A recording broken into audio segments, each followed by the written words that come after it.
Friends, welcome to Paaroos world. Paaroos വേൾഡിൻ്റെ പുതിയൊരു വീഡിയോയിലേക്ക് എല്ലാവർക്കും സ്വാഗതം. ഇന്ന് നമ്മളൊരു ചിക്കൻ അടയുടെ റെസിപ്പി ആയിട്ടാണ് വന്നിട്ടുള്ളത് കേട്ടോ. അപ്പോൾ വ്യത്യസ്തമായ ഈ റെസിപ്പി കാണാം. അതിനു മുന്നേ ചാനൽ ആദ്യമായിട്ട് കാണുന്നവരുണ്ടെങ്കിൽ ഒന്ന് സബ്സ്ക്രൈബ് ചെയ്ത് സപ്പോർട്ട് ചെയ്യൂ കേട്ടോ. അപ്പോൾ നമുക്ക് ഈ ചിക്കൻ അട ഉണ്ടാക്കാനായിട്ട് ഞാനിതാ കുറച്ച് ചിക്കൻ, അതായത് ഒരു 100 ഗ്രാം ചിക്കൻ, കുറച്ച് ഉപ്പും മഞ്ഞൾപ്പൊടിയും അത് കുറച്ച് കുരുമുളക് പൊടി ഇട്ടിട്ട് ഒന്ന് വേവിച്ചെടുത്തിട്ട് ഒന്ന് ചെറുതായിട്ട് മിക്സിയിൽ കറക്കി എടുത്തിട്ടുണ്ടായിരുന്നു. ഇനി നമുക്ക് ഫില്ലിങ് റെഡിയാക്കാം.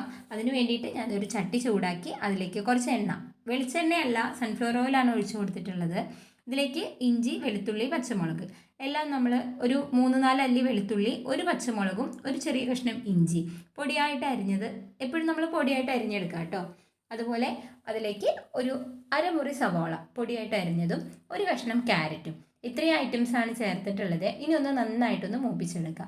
അപ്പോൾ ചെറുതായിട്ട് അതിൻ്റെ പച്ചമണം മാറുന്ന വരെ മാത്രം നമ്മൾ മിക്സ് ചെയ്ത് കൊടുത്താൽ മതി. നമ്മൾ ഒരുപാട് മൂപ്പിച്ച് കഴിഞ്ഞ് കഴിഞ്ഞാൽ നമ്മുടെ ഉള്ളിയൊക്കെ വല്ലാണ്ട് സോഫ്റ്റ് ആയി പോകും. അപ്പോൾ നമ്മുടെ അടയുടെ ഉള്ളിൽ വെക്കുന്ന സമയത്ത് അതിങ്ങനെ കുഴഞ്ഞു പോകാനുള്ള ഒരു സാധ്യതയുണ്ട് കേട്ടോ.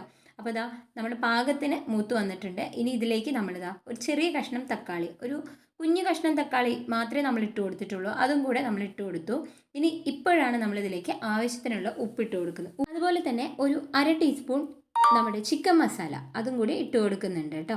അപ്പോൾ നമ്മൾ വേറെ മസാലകളൊന്നും ചേർക്കുന്നില്ല, ഇത്തരം മസാല മാത്രമേ ഇതിൽ ചേർക്കുന്നുള്ളൂ. അപ്പോൾ ഒരു കാര്യം ശ്രദ്ധിക്കുക, നമ്മൾ ഉപ്പിടുന്ന സമയത്ത്, നമ്മൾ ചിക്കൻ വേവിക്കുന്ന സമയത്ത് ഉപ്പിട്ടിട്ടുണ്ടായിരുന്നു, ഈ മസാലയിൽ നമ്മൾ ഉപ്പിടുന്നുണ്ട്, ഇതിൽ നമ്മൾ ചീസ് ഉപയോഗിക്കുന്നുണ്ട് കേട്ടോ. അപ്പോൾ ഇതിനൊക്കെ അനുസരിച്ച് നമ്മൾ ഉപ്പ് എപ്പോഴും ഒന്ന് ബാലൻസ് ചെയ്തിട്ട് ചേർക്കുക. അപ്പോൾ ഇതാ നമ്മുടെ മസാല റെഡി ആയിട്ട് വന്നിട്ടുണ്ട്. ഇതിലേക്ക് നമ്മൾ നേരത്തെ റെഡിയാക്കി വെച്ച നമ്മുടെ ചിക്കൻ ഉണ്ടല്ലോ, അപ്പോൾ അതൊന്ന് ചേർത്ത് കൊടുക്കുക. അപ്പോൾ ചിക്കൻ കൂടെ ചേർത്തിട്ട് നമ്മളിതാ ഒന്നുകൂടെ ഒന്ന് നന്നായിട്ട് മിക്സ് ചെയ്തെടുക്കുന്നുണ്ട്. എല്ലാ ഭാഗത്തും നമ്മുടെ ആ പൊടികളും ഒക്കെ എത്തും വിധം നന്നായിട്ടൊന്ന് മിക്സ് ചെയ്ത് കൊടുക്കുക.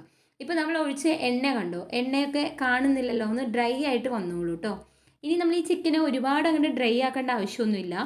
ഈ സമയത്ത് നമുക്ക് ഉപ്പ് കുറവാണെങ്കിലൊക്കെ ഉപ്പൊക്കെ ചേർത്ത് കൊടുക്കാം കേട്ടോ. അപ്പോൾ ഞങ്ങൾ നോക്കിയ സമയത്ത് ഉപ്പൊക്കെ കറക്റ്റ് ആയിരുന്നു. ഇനി നമ്മളിതിലേക്ക് കുറച്ച് കുരുമുളക് പൊടി ചേർത്ത് കൊടുക്കുന്നുണ്ട്. അപ്പോൾ മുളകും കുരുമുളക് പൊടിയും നിങ്ങളുടെ ഇഷ്ടത്തിന് ചേർക്കാം. ഇതാ നമ്മുടെ ഫില്ലിങ് ഏകദേശം ഇവിടെ റെഡി ആയിട്ടുണ്ട്. ഇനി നമ്മൾ ഇതിലേക്ക് ഫൈനലായിട്ട് ഒരു ഐറ്റം കൂടെ ചേർത്ത് കൊടുക്കുന്നുണ്ട്. നമ്മൾ ഫ്ലെയിം ഓഫ് ചെയ്യുകയാണ് കേട്ടോ. അപ്പോൾ ഫ്ലെയിം ഓഫ് ചെയ്തു. ഇനി ഇതിലേക്ക് ഞാൻ പറഞ്ഞ പോലെ ചീസാണ് ചേർത്ത് കൊടുക്കുന്നത്. ഞാനിവിടെ ഒരു ചീസിൻ്റെ സ്ലൈസിനെ നമ്മളിതുപോലെ കഷ്ണങ്ങളായിട്ട് ചെറുതായിട്ട് മുറിച്ചെടുത്തതാണ്.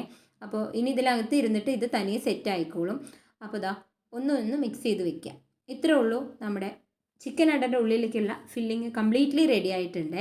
ഇനി നമുക്ക് മാവ് തയ്യാറാക്കി എടുത്താലോ. അപ്പോൾ മാവ് തയ്യാറാക്കാനായിട്ട് ഞാൻ ഒരു പാത്രം എടുത്തിട്ടുണ്ട്. ഇതിലേക്ക് ഏകദേശം ഒരു 3/4 കപ്പ് ഗോതമ്പ് പൊടിയാണ് ഇട്ടിട്ടുള്ളത് കേട്ടോ. അതുപോലെ തന്നെ ഒരു 5 ടേബിൾ സ്പൂൺ മൈദയും ഇട്ട് കൊടുത്തിട്ടുണ്ട്. ഇത് നിങ്ങൾക്ക് മൈദയിൽ മാത്രം അല്ലെങ്കിൽ ഗോതമ്പ് പൊടിയിൽ മാത്രം ചെയ്തെടുക്കാം. അപ്പോൾ ഞാൻ രണ്ടും കൂടെ മിക്സ് ചെയ്തിട്ടാണ് ചെയ്യുന്നത്. ഇനി ഇതിലേക്ക് നമ്മൾ ആവശ്യത്തിനുള്ള ഉപ്പ് ചേർത്ത് കൊടുക്കുന്നുണ്ട് കേട്ടോ. ഇനി ഉപ്പ് ചേർത്തു. ഇനി ഒന്ന് നമ്മൾ നന്നായിട്ടൊന്ന് മിക്സ് ചെയ്തിട്ട് ഇതിലേക്ക് ആവശ്യത്തിനുള്ള വെള്ളം ഒഴിച്ചിട്ട് നന്നായിട്ടൊന്ന് കുഴച്ചെടുക്കുക. അപ്പോൾ നമ്മൾ വെള്ളം എപ്പോഴും ഒരുമിച്ച് ഒഴിച്ച് കൊടുക്കരുത്, കുറേശ്ശെ ആയിട്ട് നമ്മൾ ഒഴിച്ച് കുഴച്ചെടുക്കുക. നമ്മുടെ പൂരി അല്ലെങ്കിൽ ചപ്പാത്തിയുടെ മാവൊക്കെ ഇല്ലേ, ആ ഒരു കൺസിസ്റ്റൻസിയിലാണ് നമ്മൾ എപ്പോഴും മാവ് കുഴച്ചെടുക്കേണ്ടത്. അപ്പോൾ ഇതാ നമുക്ക് വെള്ളം കുറച്ചും കൂടെ കുറവാണ്, അപ്പോൾ ഞാൻ കുറച്ചും കൂടെ വെള്ളം ഒഴിച്ച് കൊടുത്തിട്ടുണ്ട് കേട്ടോ. നല്ല ടൈറ്റായിട്ട് ആദ്യം കുഴച്ചെടുക്കുക, എന്നിട്ട് അതിനൊക്കെ ഒരല്പം കൂടെ വെള്ളം അധികം ഒഴിച്ചു കൊടുക്കുക. അപ്പോൾ നമുക്ക് അങ്ങനെയാണെങ്കിലാണ് ഇതിൻ്റെ ഷീറ്റ് അല്ലെങ്കിൽ നമുക്ക് റൗണ്ടായിട്ട് നമ്മൾ ഉണ്ടാക്കാമെന്നാണ് വിചാരിച്ചിട്ടുള്ളത്. അപ്പോൾ ഇതാ അതുപോലെ കിട്ടുള്ളൂ. നന്നായിട്ട് ഒന്ന് പ്രസ് ചെയ്ത് കുഴച്ചെടുത്ത് നമ്മുടെ മാവ് ഇതാ ഇവിടെ റെഡി ആയിട്ടുണ്ട്. ഇത് നമുക്ക് റെസ്റ്റ് ചെയ്യാൻ വെക്കേണ്ട ആവശ്യമൊന്നുമില്ല കേട്ടോ. നമുക്കിതിനെ പരത്തിയെടുക്കാം. ഞാനിവിടെ കൗണ്ടർ ടോപ്പിലാണ് പരത്തിയെടുക്കുന്നത് കേട്ടോ. അപ്പോൾ ആദ്യം തന്നെ നമ്മൾ നമ്മുടെ മാവിനൊന്ന് പ്രസ് ചെയ്ത് പരത്തിയിട്ടുണ്ട്. ഇനി ഇതിലേക്ക് നമ്മുടെ ഗോതമ്പ് പൊടി ആവശ്യത്തിന് ചേർത്തിട്ട് അത്യാവശ്യം എത്രത്തോളം നമുക്ക് കനം കുറച്ച് ചെയ്യാൻ പറ്റുമോ അത്രത്തോളം വലുപ്പത്തിൽ ഈ മാവിനെ ഒന്ന് പരത്തിയെടുക്കുക.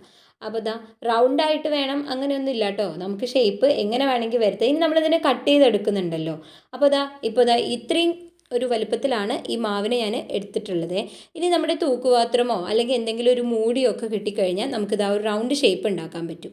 അപ്പോൾ ഞാനിതാ ഇതേപോലെ ചെറിയ വട്ടങ്ങളാക്കിയിട്ട് നമ്മുടെ ഈ മാവിനെ മുഴുവനായിട്ട് മുറിച്ചെടുക്കുന്നുണ്ട്. അപ്പോൾ ഒരുപാട് വലിയ പീസസ് ആക്കാതിരിക്കുകയായിരിക്കും നല്ലത്. അപ്പോൾ നമുക്കിതാ ഇത്രയും വട്ടങ്ങളാണ് ഇതൊന്ന് കിട്ടിയിട്ടുള്ളത് കേട്ടോ. അപ്പോൾ ഈ മാവിനെ റൗണ്ട് ഷേപ്പ് ആക്കുന്നത് ചെറിയൊരു ടാസ്ക്കാണ്. അപ്പോൾ എളുപ്പത്തിൽ നമുക്ക് ഇതുപോലത്തെ ഐറ്റംസൊക്കെ ഉണ്ടെങ്കിൽ ചെയ്തെടുക്കാവുന്നതേ ഉള്ളൂ. ഇനി നമുക്ക് ഫില്ലിങ് നിറച്ചാലോ. അപ്പോൾ ഇനി നമ്മൾ ഫില്ലിങ് വെക്കാൻ പോവുകയാണേ. ഫില്ലിങ് വെക്കുമ്പോൾ നമ്മളൊരു കാര്യം പ്രത്യേകം ശ്രദ്ധിക്കണം. നമ്മൾ ഒരുപാട് ഫില്ലിങ് വെച്ച് കഴിഞ്ഞാൽ നമ്മുടെ മാവ് നമുക്ക് ഇങ്ങനെ കൂട്ടാൻ വേണ്ടിയിട്ട് ബുദ്ധിമുട്ടായിരിക്കും കേട്ടോ. അപ്പോൾ രണ്ടറ്റം തമ്മിൽ നമ്മൾ ഒട്ടിക്കുന്ന സമയത്ത് അത് ഒട്ടാൻ കുറച്ച് പ്രയാസമായിരിക്കും. അപ്പോൾ ഇതാ ആവശ്യത്തിന് ഞാനിവിടെ ഒരു സ്പൂണ് നിറയെ ആണ് മുഴുവനായിട്ടും വെച്ച് കൊടുത്തിട്ടുള്ളത്. ആദ്യം തന്നെ നമ്മൾ ഈ സെൻറ്റർ ഭാഗം ഉണ്ടല്ലോ അവിടെ ഒന്ന് ഇതുപോലെ അമർത്തി കൊടുക്കുക. അപ്പോൾ നമുക്ക് മൈദമാവിൻ്റെ ആവശ്യമൊന്നുമില്ല, കൈകൊണ്ട് തന്നെ ചെറുതായിട്ട് ഇതുപോലെ അറ്റം ഒട്ടിച്ചിങ്ങനെ കൊടുത്തു കഴിഞ്ഞാൽ തന്നെ പെട്ടെന്ന് ഒട്ടി വന്നോളും. അപ്പോൾ ഇതാ ഇതേപോലെ നമ്മൾ മാവൊന്നും പുറത്തേക്ക് തള്ളി നിൽക്കുന്നില്ല എന്നുള്ളത് ഉറപ്പ് വരുത്തുക. അപ്പോൾ ഇതാ എത്രത്തോളം അറ്റം നമുക്കിങ്ങനെ തിന്നാക്കിയിട്ട് ചെയ്യാൻ പറ്റുമോ അത്രത്തോളം നൈസായിട്ട് ചെയ്യാം. അപ്പോൾ ഇതാ ഒരെണ്ണം റെഡി ആയിട്ടുണ്ട്. ഇനി ചെറിയൊരു ഡിസൈന് കൊടുക്കാൻ വേണ്ടി എൻ്റെ തലയിൽ ഉദിച്ച പെട്ടെന്നുള്ളൊരു കുഞ്ഞ് ഐഡിയ ആയിരുന്നു കേട്ടോ. ഒരു ചെറിയ ടൂത്ത് പിക്ക് വെച്ചിട്ട് നമ്മളിതാ സൈഡ് ഇതേപോലെ അമർത്തി കൊടുക്കുക. അപ്പോൾ നമുക്കൊരു ഭംഗി ഉണ്ടാവും, അതുപോലെ ഫില്ലിങ് നല്ല ടൈറ്റായിട്ട് അതിൻ്റെ ഉള്ളിൽ ഇരിക്കുകയും ചെയ്യും. അപ്പോൾ നമ്മുടെ എല്ലാ അടകളെയും ഞാൻ സെറ്റാക്കി വെച്ചിട്ടുണ്ട്. അപ്പോൾ നമുക്ക് ഇന്ന് ഏകദേശം 2 എണ്ണമാണ് കേട്ടോ ഈ ഒരു അളവിൽ നിന്നും കിട്ടിയിട്ടുള്ളത്. ഇനി എന്താ, നമ്മൾ അടികട്ടിയുള്ളൊരു ചീനച്ചട്ടി അടുപ്പത്ത് വെച്ചിട്ടുണ്ട്.